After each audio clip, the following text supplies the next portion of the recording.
কারবালার শোকবহ দিনের স্মরণে রোববার সকালে 11টায় বরিশালের নতুন বাজার থেকে বের হয় তাজিয়া মিছিল। পাক পাঞ্জাতন পরিষদের উদ্যোগে এই মিছিলে ধর্মপ্রাণ মুসল্লিরা ব্যানার, পতাকা, ধর্মীয় স্লোগান নিয়ে অংশ নেন। মিছিলটি শহরের প্রধান সড়ক ঘুরে শেষ হয়। ধর্মীয় অনুভূতির এই গভীরতায় নগরবাসীর মনে তৈরি হয় এক আবেগঘন পরিবেশ।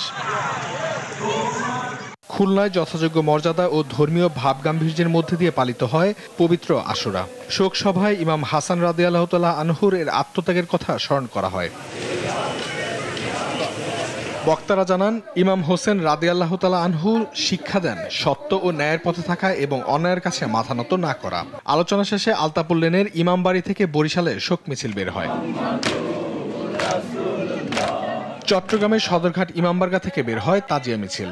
হাই হোসেন ধ্বনিতে মুখরিত হয়ে ওঠে পুরো এলাকা। মিছিল শুরুর আগে ইমামবাড়াতে অনুষ্ঠিত হয় মার্শিয়া ও মজলিস। এখানে মানবতারও বিষয় আছে, তাই আমরা যেন মানবতাকে না ভুলি, ঐক্যবদ্ধ হয়ে যেন আমরা জালিমের বিরুদ্ধে, সে যেই হোক তার বিরুদ্ধে আমাদের লড়াই করতে হবে। এবং কারবালার শিক্ষা হচ্ছে এটা। রাজশাহী রেলগেট এলাকা ও শিয়া মসজিদ থেকে বের হয় তাজিয়া মিছিল। এতে অংশ নেন হাজারো ধর্মপ্রাণ মুসলমান।